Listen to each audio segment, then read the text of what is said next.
Bonjour à toutes et à tous, bienvenue pour cette nouvelle vidéo, parce que oui, c'est toujours une nouvelle vidéo, normal. Merci à ceux qui ont visionné mes précédentes vidéos, j'ai vu que ça avait tendance un petit peu à monter au niveau des vues, très très modestement, mais merci quand même. Médiatiquement, ça commence un petit peu à remuer.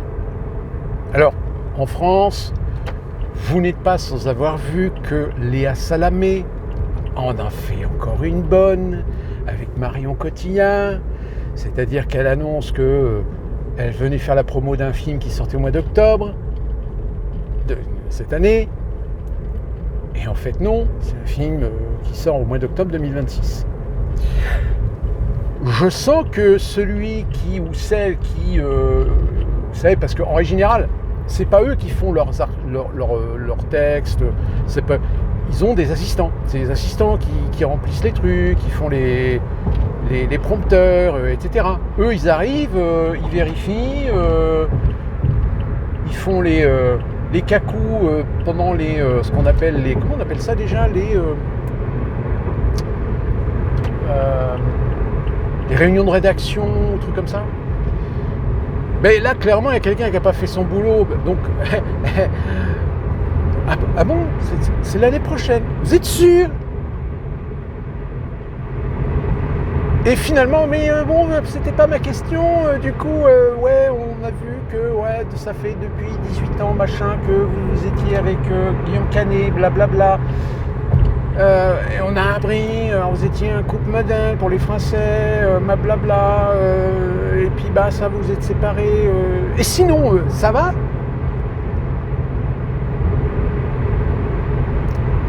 La gêne. Ah non mais là je pense qu'il y a des gens à France Télévisions qui commencent à se rendre compte qu'ils ont fait une connerie.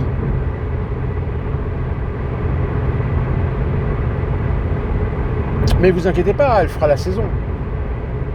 Elle ne sera pas changée d'abord. Même si les audiences s'effondrent, ce qui est déjà le cas, parce qu'ils sont en moyenne à une moins 300 000... 300 000, oui c'est ça, 30 000 ou 300 000 300 000 je crois, téléspectateurs. Donc, non. Aux États-Unis, nouvelle aventure. Où là, évidemment, sur les réseaux sociaux, ouais, regardez, c'est la preuve, c'est la censure, le pays devient fasciste, c'est la dictature, blablabla.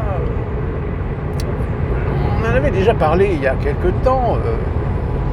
Vous savez, aux États-Unis, on a ce qu'on appelle à la télévision les late shows, c'est-à-dire les shows tard. Pourquoi? Parce que généralement, c'est des shows qui commencent à partir de 11h le soir. Ce show est né dans les années 60, je crois, fin 60, début 70. Une des grandes stars de ce show, c'était Jim Carson, qui, dans son émission, par la suite, a donné ses lettres de noblesse dans le concept, où il commence l'émission avec un monologue, il plaisante, il parle un petit peu de l'actualité, etc. Mais voilà, toujours sur un ton plaisant, politiquement correct. Et par la suite, il accueille des artistes pour, parce qu'ils ont une actualité, ils ont un film, un spectacle. Alors comme c'était une émission qui se passait à New York, évidemment, ils invitaient aussi des gens qui faisaient des spectacles à Broadway, etc. Bref, des gens qui avaient quand même une petite actualité. Et puis il y avait toujours un groupe qui venait pour faire un ou deux titres. Alors là, vous allez me dire, c'est marrant, ça me dit quelque chose. Et oui, parce qu'en France, on a essayé d'adapter ce concept. Alors aux États-Unis, évidemment, d'autres chaînes se sont mis à faire le même concept, si bien qu'il y a encore quelques temps, on avait David Letterman qui faisait donc le Late Show, donc l'émission historique. Vous aviez lui qui était à New York, à Los Angeles, Jimmy Kimmel, à Las Vegas, c'était Jay Leno, et il y avait d'autres qui sont arrivés par la suite, il y a eu James Corden, qui est britannique. Et puis, il y a eu d'autres émissions qui se sont fait un petit peu dans le même style, mais qui n'ont jamais véritablement duré dans le temps. C'est bien qu'aujourd'hui, bon, David Letterman, il a cédé sa place à Stephen Colbert. Vous avez toujours Jimmy Fallon également, qui a repris l'émission de Jay Leno, mais qui ne fait pas l'émission à Las Vegas, qu'il a fait à New York. Et vous avez toujours Jimmy Kimmel qui est à Los Angeles. On va pas se mentir, ces émissions sont présentées par des gens qui s'affichent très clairement progressistes.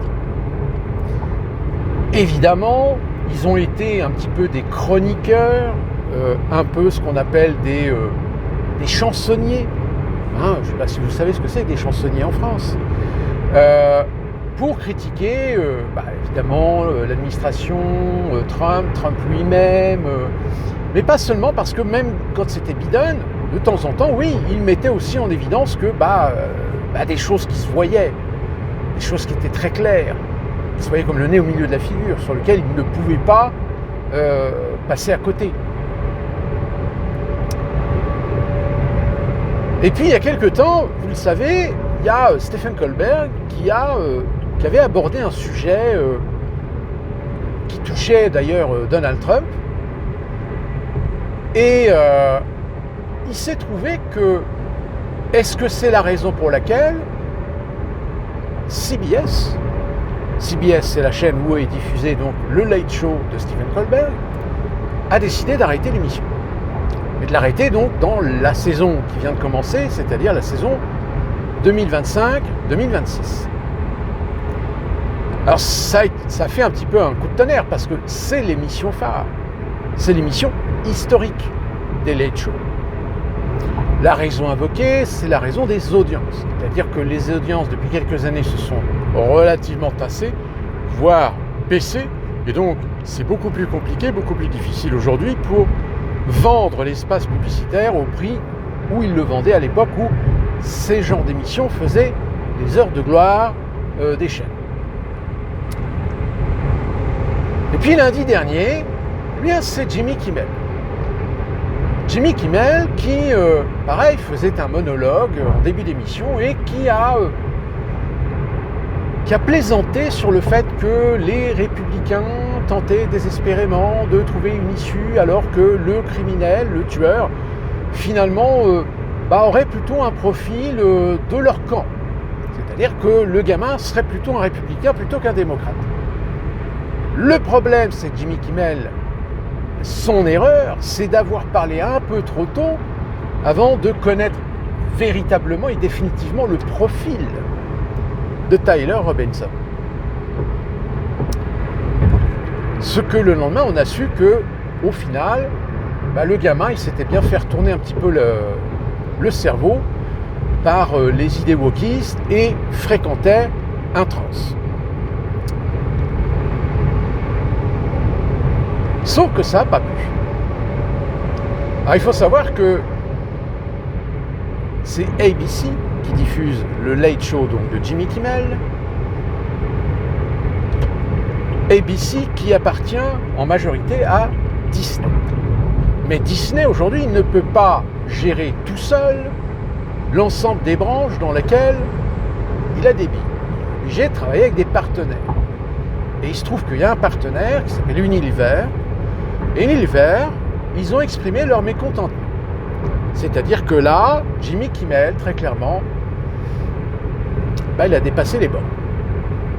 C'est-à-dire qu'il s'est exprimé un peu trop ouvertement dans une petite plaisanterie concernant le tueur de Charlie Kirk. Et la conséquence, c'est que l'émission n'est pas arrêtée, mais suspendue. Alors je rappelle que Jimmy Kimmel, quand il y a eu la décision de CBS d'arrêter l'émission de Late Show, évidemment tout le monde est convaincu que c'est à cause de Donald Trump. Jimmy Kimmel a été, on va dire, un tantinet vulgaire. La vulgarité à la télévision américaine, ça passe pas. pour ça, hein, vous savez, vous avez le bip. C'est pour ça que tous les directs aux États-Unis ne sont jamais en direct. Il y a toujours un écart de diffusion de 30 à 1 minute pour justement permettre à des techniciens qui, si jamais quelqu'un utilise un mot que tu n'as pas le droit de dire à la télévision, puissent mettre le bip.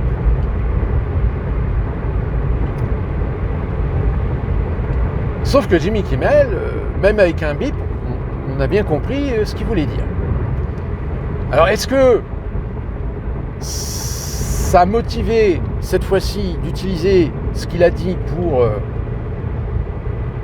le saquer finalement? Alors je rappelle, pour l'instant, suspendu. C'est-à-dire peut-être que l'émission reprendra peut-être dans un mois ou peut-être au mois de janvier, on ne sait pas. Pour l'instant. Donc évidemment, ça met sur la table tout le débat concernant les médias aux États-Unis, surtout les médias, on va dire grand public, c'est-à-dire toute cette télévision gratuite. C'est ABC, NBC, CBS, MSNBC, Fox News en particulier, CNN. Évidemment, aux États-Unis, ce genre de médias, jusqu'à la démocratisation d'Internet qui a permis à des youtubeurs, à des vlogueurs, à des instagrammeurs, à des tiktokers, de s'accaparer un petit peu sur des champs politiques, sociaux, économiques, ce qui était l'exclusivité finalement de ces chaînes de télévision et plus particulièrement des chaînes info. Et les audiences, évidemment, se sont effondrées parce que très clairement, aux États-Unis, le 7e pouvoir, comme en France, ce sont eux, les médias. Je rappelle, il y a quelques années, CNN était en vente. Parce que les audiences ont été catastrophiques et forcément, ça influe sur les annonceurs qui se font moins présents derrière la porte et ne sont plus prêts à payer les prix qu'on payait à la minute. Fut un temps. Et j'ai envie de dire, en France, c'est exactement pareil. Il est vrai que chez TF1, par exemple, je pense que la minute ou la seconde de publicité ne se négocie plus au prix qu'elle se négociait, par exemple, dans les années 90. Une décennie où là, on atteignait des sommets, on atteignait des sommes, mais faramineuses, pharaoniques. D'où la raison pour laquelle on se battait pour essayer d'avoir des présentateurs ou des émissions à forte audience, parce que plus l'audience était importante, plus l'espace publicitaire, évidemment, coûtait cher. Malheureusement, aujourd'hui, ça s'est considérablement contracté. Et plus particulièrement sur les late shows.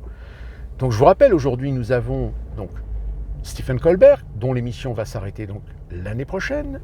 Nous avons Jimmy Fallon, qui lui fait attention. De temps en temps, ça lui arrive de faire une petite plaisanterie, mais il reste véritablement dans son créneau de divertissement. Il évite de trop faire de politique, etc. Et à la limite, il a raison.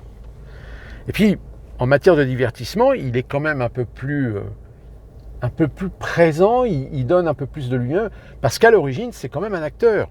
C'est un acteur qui vient du SNL, du fameux Saturday Night Live. Alors,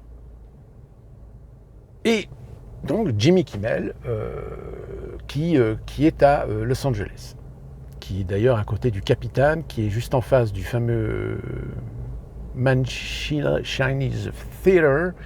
Vous savez, ce fameux cinéma à Hollywood avec une façade un peu japonaise ou chinoise, où avaient lieu toutes les grandes avant-premières. Vous avez les fameuses empreintes des stars, où vous avez le Walk of Stars aussi. Et donc le studio où se tournait l'émission était juste en face de ce cinéma.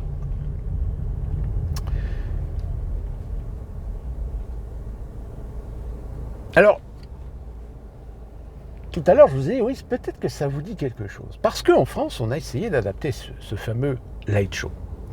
La première adaptation vraiment, on va dire, pas un copier-coller, mais presque, souvenez-vous, c'était sur France Télévisions, c'était une émission qui était présentée par Sophia Aram, mais qui n'était pas le soir, qui était en fin d'après-midi à partir de 17h. Je crois que ça a tenu qu'une saison, parce que les audiences étaient catastrophiques. La raison est très simple, c'est que c'était une émission de divertissement, mais qui était beaucoup trop tôt.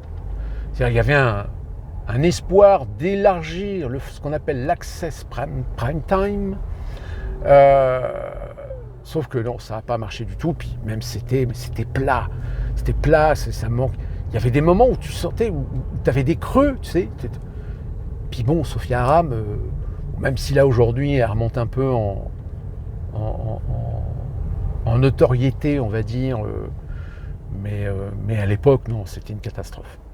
Et puis plus récemment, il y a eu la tentative avec Alain Chabat. Mais là encore, c'est pareil. Là, ils ont véritablement fait un copier-coller de l'émission américaine, mais ça passe pas du tout. C'est pas du tout dans la culture française. C'est-à-dire que tu vois que tout est écrit, tout est scénarisé à l'avance.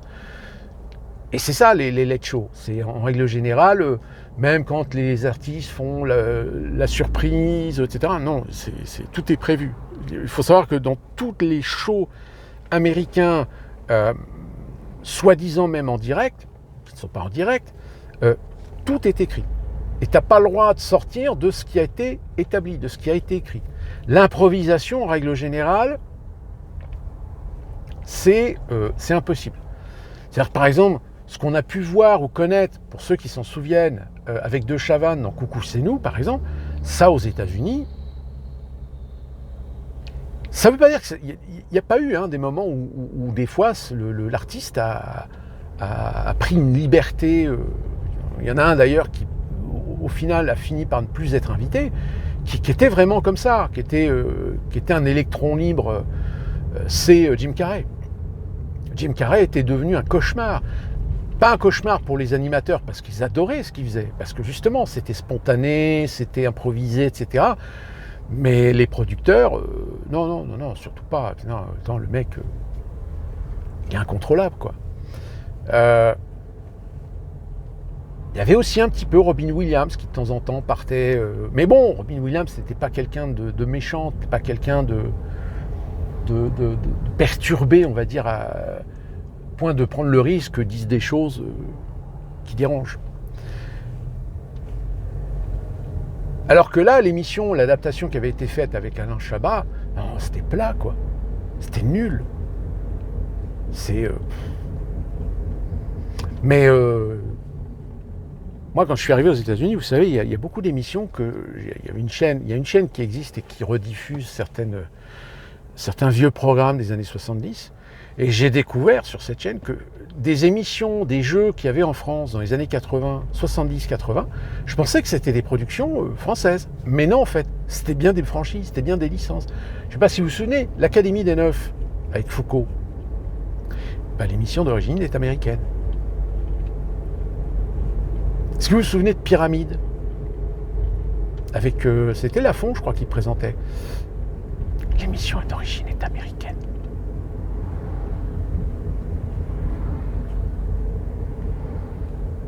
Bon, après, dans les années 90, même 80, ça a commencé, là, il y a eu des adaptations très claires et assumées avec La Roue de la Fortune, qu'est-ce qu'il y avait d'autre comme émission, le Big Deal aussi reprend un petit peu une émission qui existe aux États-Unis, Arthur aussi a fait quelques jeux qui étaient des adaptations finalement de jeux américains. Donc au final, je dirais même à la limite, le seul jeu qui est un jeu franco-français original, c'était les chiffres et les lettres. Question pour un champion américain. Et en matière de divertissement, oui, Love Story, c'est Big Brother. Même si c'est pas les Américains qui ont créé Big Brother, je crois que c'était c'est les Australiens ou les Sud-Africains, je ne sais plus, qui ont été les premiers à faire ce genre de télé-réalité. Bon, puis même Echkebez, Echkebez, là, Cauchemar en cuisine, c'est l'adaptation de l'émission britannique de Ramsay, le cuisinier britannique, là. Trucs de pâtissier, tout ça, c'est des adaptations en fait de licences et de franchises d'émissions américaines ou britanniques. Bon, sauf que le problème, c'est qu'aux États-Unis, vous en avez, mais un paquet, quoi. On se demande d'ailleurs comment ils font de l'audience en faisant ce genre d'émission. Mais là, les trucs de pâtisserie, par exemple, là, on va avoir une série, alors je crois qu'il y en a 2, 3, 4 qui existent aux États-Unis, qui vont faire des trucs sur Halloween. Bah oui, parce que Halloween, hein, oui, c'est fin octobre. Mais comme en France, hein, les magasins, fin août, ils ont commencé à mettre les articles pour Halloween. Et là, ils commencent à mettre de côté les articles pour Halloween et commencer à mettre les articles pour Noël. Alors qu'Halloween n'est toujours pas passé. C'est depuis plus d'un mois. Business is business. Et donc, alors évidemment, les conséquences de la suspension de l'émission de Jimmy Kimmel, là, vous avez toute la gauche, tous les progressistes qui sont en train de hurler à la censure, il y en a et à la dictature, etc. Alors, pour ceux qui peut-être n'ont pas vu mes précédentes vidéos là-dessus, je rappelle quand même un détail très important qui explique beaucoup de choses. Le peuple américain est un peuple en grande majorité hypersensible. C'est-à-dire que chez eux, l'émotionnel est démultiplié. Donc, à partir de là, vous avez en effet des attitudes, des comportements, des propos qui n'hésitent pas à être vraiment dans l'extrême, dans l'extravagance. Donc évidemment, quand il arrive ce genre d'événement, alors c'est aussi bien du côté des conservateurs que des progressistes, hein, même si ça reste encore une minorité. Hein. Je vous l'ai dit, la grande majorité des Américains sont plutôt des modérés selon leur appartenance politique ou idéologique. Mais oui, très clairement, sur beaucoup de choses, ils en font des tonnes pour pas grand-chose. Alors vous imaginez évidemment avec un Trump à la Maison-Blanche, alors là, c'est du pain béni. Mais sauf que là, évidemment, avec ce qui s'est passé avec Charlie Kirk, avec ce qui s'est passé avec l'Ukrainienne à Charlotte, dont d'ailleurs le mec est passé en procès, d'ailleurs vite fait expédié, le mec a été condamné à mort. Donc, mais il ne sera pas condamné à mort, il va rester dans le couloir de la mort, je ne sais pas combien de temps, puisque comme il a été jugé en Caroline du Nord, la Caroline du Nord, hein, je vous l'avais rappelé, hein, il y a un moratoire qui traîne depuis 2008 ou 2006, je ne sais plus, à cause justement d'erreurs judiciaires sur des gens qui ont été condamnés à mort, alors qu'en réalité, avec les technologies, surtout sur les recherches ADN, il s'est avéré qu'en fait, ils étaient innocents. Donc depuis, il y a un moratoire qui traîne, et ce qui fait qu'il y a 120 ou 130 prisonniers condamnés à mort qui traînent dans les couloirs de la mort en Caroline du Nord, et qui attendent d'être exécutés, mais ils ne peuvent pas être exécutés parce qu'il y a un moratoire. Et vous allez me dire, oui, mais on est en 2025. Mais il dit, oui, mais... Tant que personne ferme le moratoire, le clôture, donc le mec, il va être nourri, logé, aux frais de la princesse. Donc là, évidemment, les républicains, eux, mettent le doigt dessus en disant, oui, on ne peut pas l'exécuter parce que, voilà, les démocrates, ils ont fait ça, ils ont lancé un moratoire, donc on ne peut pas les exécuter. Mais bon, oui, de toute façon, je pense que le lien qu'il peut y avoir entre les États-Unis et la France en ce moment, c'est évidemment la gauche. Le gauchisme qui est en panique. Le gauchisme qui commence à remuer la queue. Le gauchisme qui commence à se rendre compte qu'il perd de plus en plus d'ascendant sur de plus en plus de gens. C'est-à-dire qu'il y a une droitisation de la population. C'est-à-dire que beaucoup de gens n'ont pas adopté ou n'adoptent pas forcément les idéologies républicaines aux États-Unis, de droite en France, mais ils s'accordent qu'il y a eu un trop grand laisser-aller aussi bien aux États-Unis qu'en France, concernant les décisions progressistes, le laisser-faire finalement. Le laisser-faire et générer des injustices et des incompréhensions dans la population. À tel point que, il y a quelques jours, vous vous souvenez, dans une vidéo, je vous avais dit, tiens, c'est marrant, hein, les têtes de pont, les têtes de file chez les démocrates, on ne les a pas entendus concernant l'assassinat de Charlie Kirk. Le seul qui a tweeté ou un truc, c'était Bernie Sanders. Mais les Obama, Pelosi, Harris, etc., aux abonnés absents.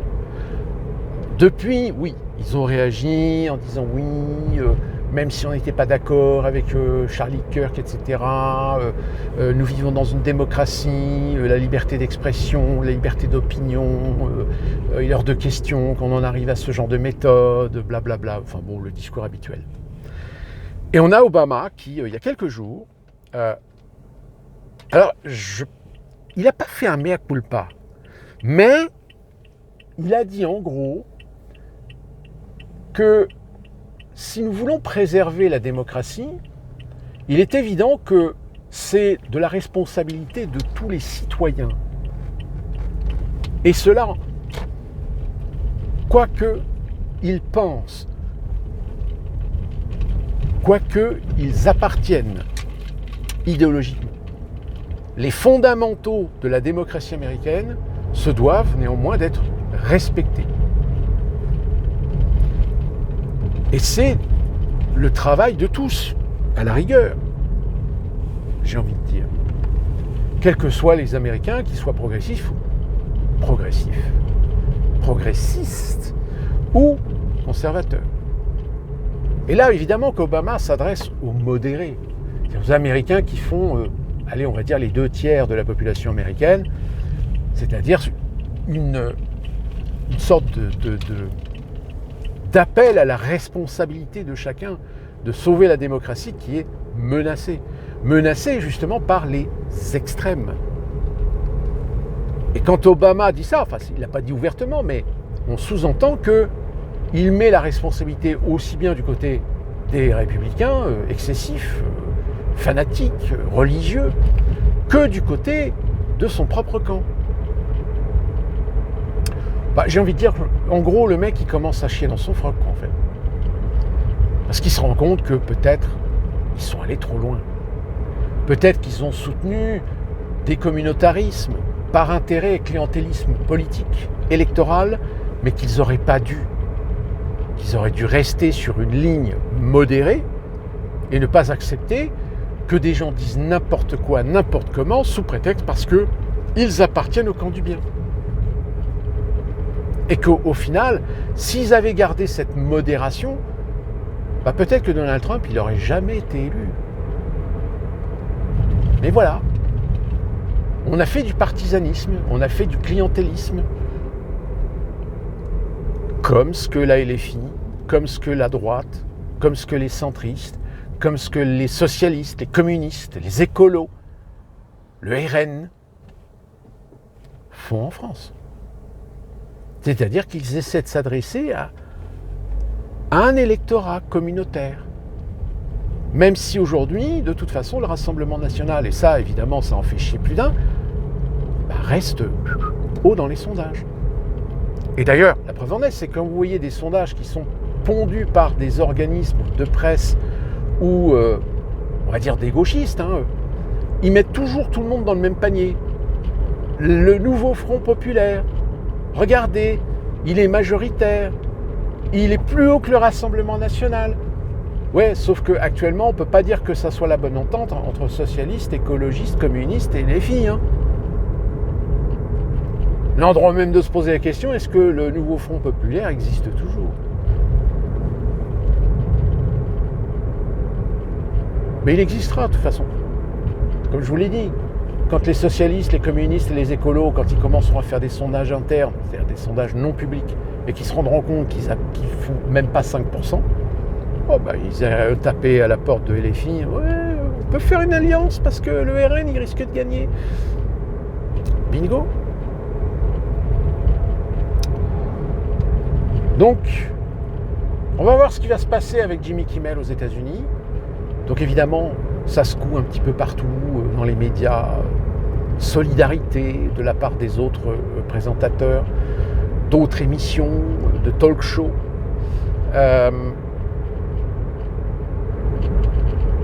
Mais encore une fois, où est la limite? Elle est là la question. C'est que même quand tu as une notoriété, quand tu es présentateur d'une émission de divertissement, que tu fais des monologues, ou tu fais un petit peu de politique, il y a un moment donné où il faut savoir rester à ta place. Et que si tu commences à être un peu trop critique, ou afficher un peu trop ton sentiment vis-à-vis d'une personnalité politique, etc., faut que tu t'attendes à un moment donné à avoir un retour de boomerang. Et c'est ce qui s'est passé cette fois-ci avec Jimmy Kimmel. D'ici là qu'on se retrouve pour une prochaine vidéo, portez-vous bien, n'hésitez pas à poser des questions, n'hésitez pas à commenter, à donner votre avis sur tous ces sujets qui vous tombent sur le coin de la tronche en ce moment. Et que puis-je vous dire d'autre? Beau jour, pis du mieux.